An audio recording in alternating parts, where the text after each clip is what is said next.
नमस्कार दोस्तों, आज तारीख है 12 जनवरी 2026, दिन सोमवार। हफ्ता शुरू हुआ है, लेकिन ग्लोबल मार्केट और भारतीय शेयर बाजार में एक डर का माहौल है।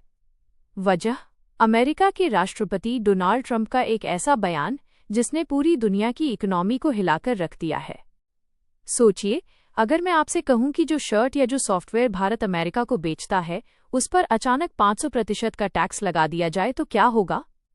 भारतीय कंपनियां बर्बाद हो सकती हैं और लाखों नौकरियां खतरे में पड़ सकती हैं। जी हां, ट्रंप ने चेतावनी दी है कि जो देश डॉलर को छोड़ेंगे या अमेरिकी प्रतिबंधों के बावजूद रूस से दोस्ती निभाएंगे, उन्हें भारी कीमत चुकानी पड़ेगी।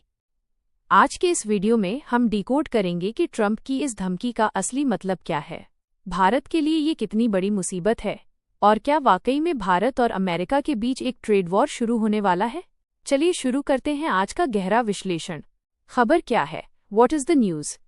सबसे पहले समझते हैं कि मामला क्या है।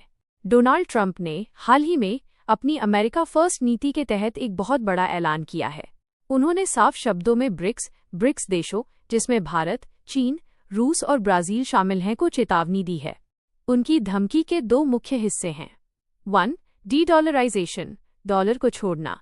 अगर कोई देश अंतर्राष्ट्रीय व्यापार में अमेरिकी डॉलर USD का इस्तेमाल बंद करके अपनी लोकल करेंसी जैसे रुपया या युआन का इस्तेमाल करने की कोशिश करेगा, तो अमेरिका उस देश के सामान पर 100% का टैरिफ लगाएगा।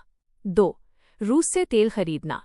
ट्रंप का कहना है कि जो देश रूस से तेल खरीदकर उसकी इकोनॉमी को जिंदा रखे हुए हैं, उन पर यह टैक्स 500% तक जा सकता है। दोस्तों, 500% टैक्स का मतलब है कि अगर कोई चीज़ 100 रुपये की है तो अमेरिका पहुंचते ही उसकी कीमत 600 रुपये हो जाएगी। इतनी महंगी चीज़ अमेरिका में कोई नहीं खरीदेगा, यानी उस देश का एक्सपोर्ट पूरी तरह ठप। भारत पर सीधा असर, इम्पैक्ट ऑन इंडिया। अब आप सोच रहे होंगे कि चीन और रूस की लड़ाई में भारत बीच में क्यों आ रहा है। यहाँ पर हमें दो बड़े पॉइंट समझने होंगे।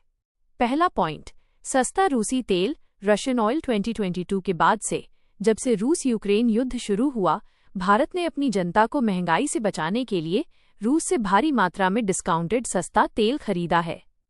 आज भारत अपनी जरूरत का 40% से ज्यादा तेल रूस से लेता है। अमेरिका चाहता है कि हम ये बंद कर दें। दूसरा पॉइंट, हमारा एक्सपोर्ट ट्रेडिंग पार्टनर है। हमारी IT कंपनियों TCS, इन्फोसिस का सबसे बड़ा क्लाइंट अमेरिका है। हमारी दवाइयाँ, फार्मा सबसे ज्यादा अमेरिका जाती हैं। हमारे कपड़े, टेक्सटाइल्स और जेम्स ज्वेलरी का बड़ा बाजार अमेरिका है। अगर ट्रंप अपनी धमकी को सच कर देते हैं और भारतीय सामान पर भारी टैक्स लगा देते हैं, तो भारतीय शेयर बाजार, स्टॉक मार्केट बुरी तरह गिर सकता है। IT और टेक्सटाइल सेक्टर में छंटनी, लेऑफ्स का खतरा बढ़ जाएगा। डॉलर के मुकाबले रुपया और कमजोर हो जाएगा। भारत के पास विकल्प क्या हैं? India's options. तो क्या भारत अमेरिका के आगे घुटने टेक देगा? जवाब है शायद नहीं। भारत की विदेश नीति, फॉरेन पॉलिसी, जिसे विदेश मंत्री एस जयशंकर लीड कर रहे हैं, बहुत साफ है, इंडिया फर्स्ट। भारत के पास इस स्थिति से निपटने के लिए कुछ तर्क हैं।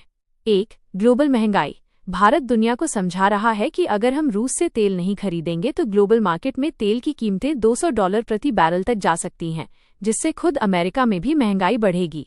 2. Balancing act. भारत अमेरिका को ये भी याद दिलाएगा कि चीन, चाइना को काउंटर करने के लिए अमेरिका को एशिया में भारत की सख्त जरूरत है। अगर अमेरिका भारत पर प्रतिबंध लगाता है तो इससे सिर्फ चीन को फायदा होगा। आज 12 जनवरी को भी डिप्लोमैटिक लेवल्स पर बातचीत जारी है कि कैसे बीच का रास्ता निकाला जाए। निष्कर्ष, कंक्लूजन। दोस्तों, निष्कर्ष यही है कि ये सिर्फ इकोनॉमिक्स नहीं, बल्कि जियोपॉलिटिक्स की एक बड़ी शतरंज की बाजी है। ट्रंप एक बिजनेसमैन है, वो डील करना जानते हैं। हो सकता है ये धमकी सिर्फ भारत को डराने और नेगोशिएशन टेबल पर लाने के लिए हो, ताकि हम रूस से तेल खरीदना थोड़ा कम कर दें। लेकिन खतरा अभी टला नहीं है। आने वाले कुछ दिन भारतीय मार्केट के लिए बहुत उतार चढ़ाव भरे रहने वाले हैं। अब आप बताइए, क्या भारत को अमेरिका के दबाव में आकर रूस से तेल खरीदना बंद कर देना चाहिए, या हमें अपनी स्वतंत्र नीति पर अड़े रहना चाहिए, चाहे अंजाम कुछ भी हो? नीचे कमेंट करके अपनी राय जरूर लिखें। अगर आपको ये एनालिसिस पसंद आया तो वीडियो को लाइक करें और चैनल को सब्सक्राइब जरूर करें। मैं मिलूंगा आपसे अगले वीडियो में, तब तक के लिए जय हिंद।